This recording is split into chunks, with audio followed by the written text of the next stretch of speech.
Yang bagian kedua, al-muftirati wa hiya ma yuqtilu asl as-shaum. Nah, ini yang membatalkan puasa nih sebenarnya. Yang pertama riddah. Riddah keluar dari Islam.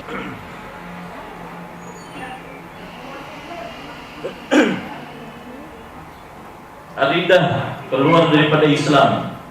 Nah, kita riddah ini atau murtad ini kadang-kadang orang itu tidak sadar dari kata-katanya, dari perbuatannya, itu kita bisa keluar daripada Islam. Makanya hati-hati apabila bercanda atau bergurau yang berkaitan dengan agama, hati-hati. Itu bisa membuat kita murtad alias keluar daripada Islam. Baik itu bercanda tentang malaikat, bercanda tentang surga, neraka, hati-hati. Itu bisa membuat kita murtad. Itu ada bab khusus yang membahas tentang sebab orang bisa menjadi murtad atau keluar daripada Islam. Makanya kalau mau bercanda tentang hal yang lain lah, tidak usah tentang agama dijadikan bercandaan, bahaya. Kemudian yang kedua, al-haid wan nifas wal wiladah. Haid, nifas dan wiladah. Nah, ini juga membatalkan puasa. Bila wanita pada saat itu keluar haid, maka batal puasanya walaupun sekejap keluarnya. Habis itu tidak keluar lagi, tetap batal puasanya. Kemudian yang ketiga, wal junun wallahu ghadan. Begitu juga orang yang gila walaupun sekejap. Nah, ini ada penyakit itu yang orang itu mengidap penyakit, Allah alam apa namanya dari segi medis. Tiba-tiba dia gila, ngamuk-ngamuk. Walaupun sekejap ya, 1 menit, 2 menit, habis itu sadar kembali dia. Kenapa? Batal puasanya. Batal puasanya pada saat itu. Walau epilepsi itu bukan gila. Ini gila. Epilepsi itu kan kejang-kejang aja, kejang-kejang. Ini gila. Gila, hilang ingatan sama sekali, sama orang tuh tak kenal, tiba-tiba marah. Ada penyakitnya yang begitu. Kemudian yang keempat, al-igma'u, pingsan, sukru dan mabuk. Idza amma jami'an nahar, apabila pingsannya itu sepanjang hari. Kalau dia pingsan sepanjang hari, batal puasanya. Mulai dari sudah sahur niat dia, tiba-tiba pingsan. Salah makan apa, pingsan dia sampai nanti maghrib baru dia sadar. Pada saat itu maka batal puasanya, wajib dia mengqadha puasanya. Tapi wa amma idza afaqa walau lahzatan wahidatan sahha shaumuhu. Tapi apabila dia sadar walaupun sebentar, sekejap sadarnya itu, sudah dekat buka puasa tapi belum lagi waktu buka puasa, kira-kira jam 4 sadar dia, tinggal buka, dalam 1 jam tinggal makan lagi. Sah puasanya pada saat itu. Tapi kalau seluruh 1 hari full dia pingsan, maka batal puasanya pada hari itu. Nah, kemudian yang kelima yang membatalkan puasa adalah yang kelima adalah al-jima' idza jama'a 'amdan 'aliman lit-tahrim mukhtaran batala shaum. Jima' alias bersetubuh batal puasanya apabila dia sengaja dan dia mengetahui akan diharamkannya hal tersebut. Ini walaupun sama suami istri ya, walaupun sama pasangannya, pasangan halalnya sendiri, tetap batal dan haram, berdosa, batal puasanya.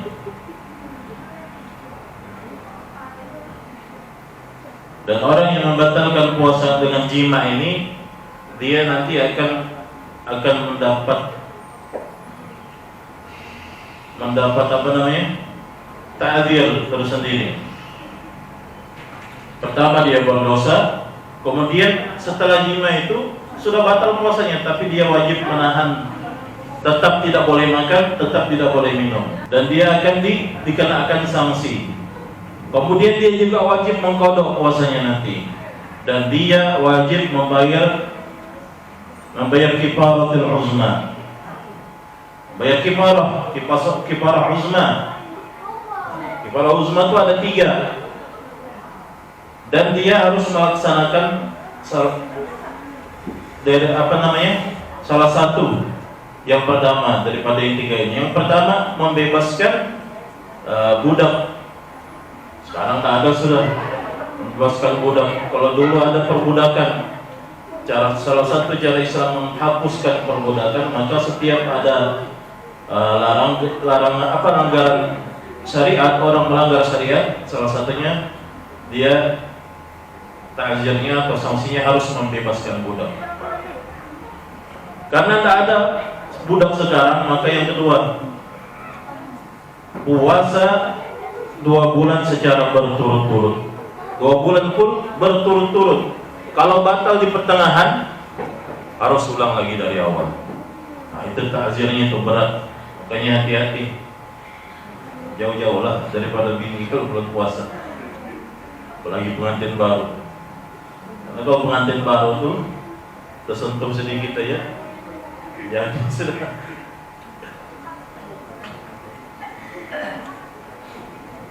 Puasa 2 bulan berturut-turut.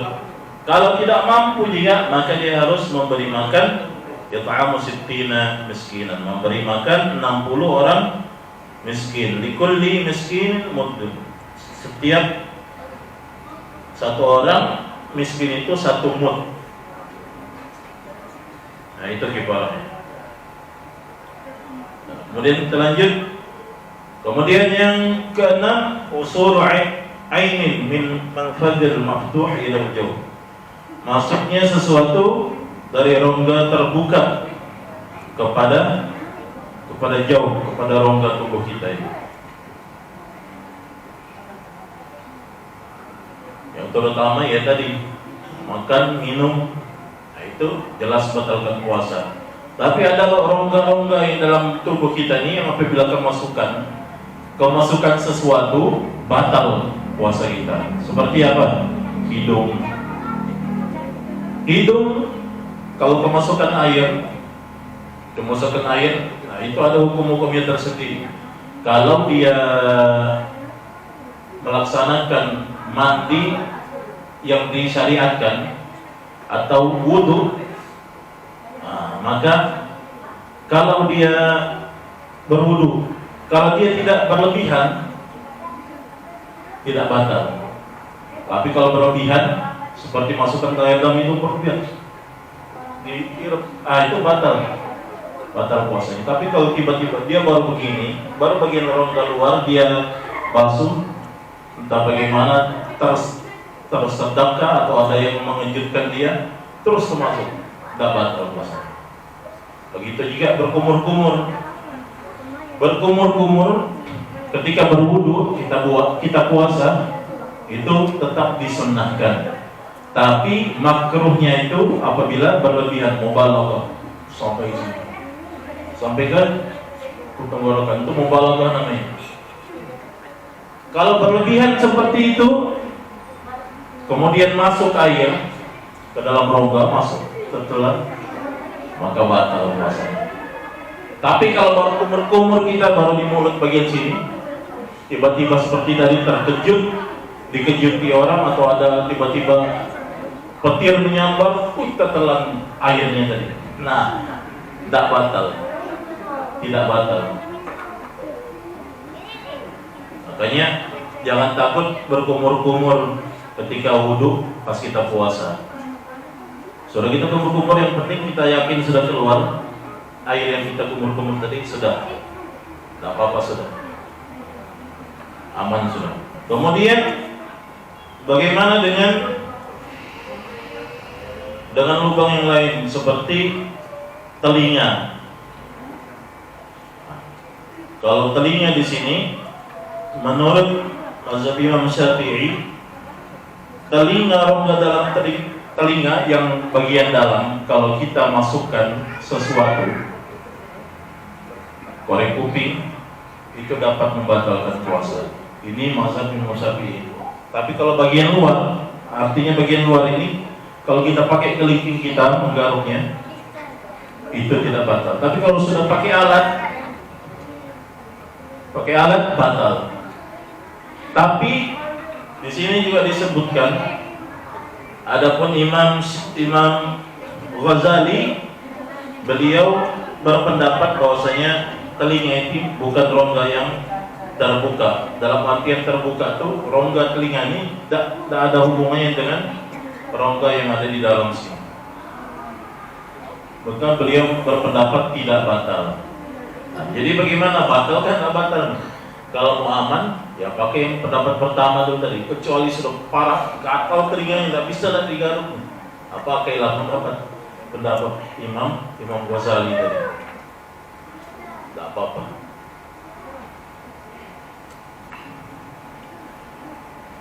Mata pun demikian. Imam Syafi'i menyebutkan mata ini ada hubungannya dengan rongga bagian dalam, bahkan tenggorokan. Karena ketika kita meneteskan obat mata itu kadang obat mata itu rasanya terasa gitu, tenggorokan gitu. Makanya itu juga dapat membatalkan puasa. Kemudian apa yang membatalkan yang ketujuh adalah istimna, ay talab khurujil mani, imma biyadihi aw biyadi hadilatihi aw bifikrin aw nadrin aw in alima al-inzal bihima aw bimudaja'atin fa idza anzala bi ihda hadhihi halat batala sawm. Ini jelas, orang yang bersedap-sedap, belum jatuh ke jima nih ya,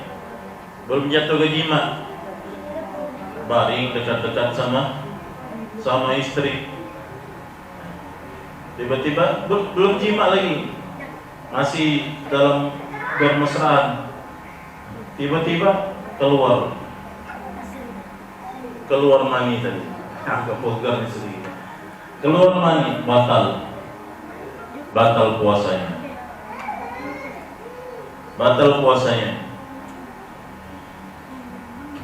Atau dia sendiri mulai dipegang-pegangnya terus, ujung-ujung keluar, batal. Agak susah kalau menerangkan masalah ini, banyak anak-anak soalnya.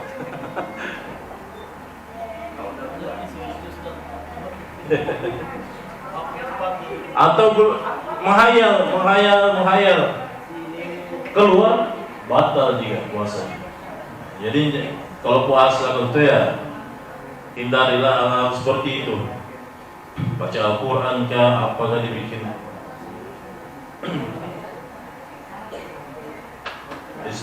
istimna namanya itu, membatalkan puasa juga. Di sini panjang sekali ini pembahasannya istimna ini ya. Intinya hal tersebut membatalkan puasa. Jangan sampai kita melakukannya. Nah, ini beberapa hal yang dapat membatalkan puasa. Masih ada lagi yang ke-6, yang terakhir, yang ke-8. Yang terakhir adalah al-istiqah atau memuntahkan dengan sengaja. Nah, itu juga membatalkan puasa. Walaupun yang keluar sedikit, tapi karena dia sengaja dikorek-koreknya mulutnya, tidak tahu apa tujuannya, akhirnya termuntah. Walaupun sedikit air aja yang keluar, batal puasanya. Tapi kalau muntahnya tidak disengaja, tidak batal ya. Nah, muntah karena umpamanya dia di perjalanan naik sepeda, mabuk, muntah, tidak batal puasanya. Tapi ketika muntah tadi hati-hati. Nah, kembali ke masalah air liur tadi. Ketika kita muntah itu hukumnya najis. Nah, setelah muntah cepat-cepat bersihkan mulut. Jangan menelan air liur setelah muntah sebelum kita bersihkan. Karena begitu kita telan air liur sudah bercampur muntah alias najis, maka batal puasa kita. Jadi kalau kita muntah pas puasa, cepat-cepat kumur-kumur bersihkan mulut kita. Nah, kemudian habis itu sudah aman, sudah puasa kita daripada yang membatalkan. Jadi ini 8 hal yang dapat membatalkan puasa. Mudah-mudahan bisa diingat walaupun sangat cepat dan singkat waktu kita malam hari ini. Hindari yang 8 ini, terutama juga yang sebelumnya tadi yang membatalkan pahala puasa. Hindari yang membatalkan pahala puasa dan hindari juga yang membatalkan puasa itu sendiri. Sebenarnya masih ada hal-hal yang dimakruhkan ketika berpuasa, yang disunahkan. Yang disunahkan ya, membaca Al-Quran, banyak berzikir, banyak berselawat. Di antara yang dimakruhkan ketika berpuasa itu disebutkan itu adalah kebanyakan makan dan tidur. Sahur banyak-banyak makan, makruh puasanya. Atau buka banyak-banyak, masuk jalan kotek, masuk bakwan, masuk donat, terakhir masuk cendol satu mangkok. Pas ruku keluar cendol jadi satu mangkok, saking banyaknya. Makruh hukumnya. Begitu dia tidur mulai dari habis sholat subuh tidur sampai zuhur. Habis itu bangun dia sholat juga, habis itu tidur lagi sampai dekat maghrib baru dia sholat asar. Makruh hukumnya. Artinya seperti kita sampaikan kemarin, bulan Ramadan pahala kita dilipat gandakan oleh Allah Subhanahu wa taala. Maka manfaatkan waktu Ramadan ini di umur kita yang singkat ini. Mudah-mudahan ketika kita di akhirat, pahala kita yang kita dapatkan di bulan Ramadan berlipat ganda sebagaimana janji Allah Subhanahu wa taala. Ini yang bisa saya sampaikan. Mudah-mudahan bermanfaat bagi kita semua, wabil khusus saya pribadi. Assalamualaikum warahmatullahi wabarakatuh.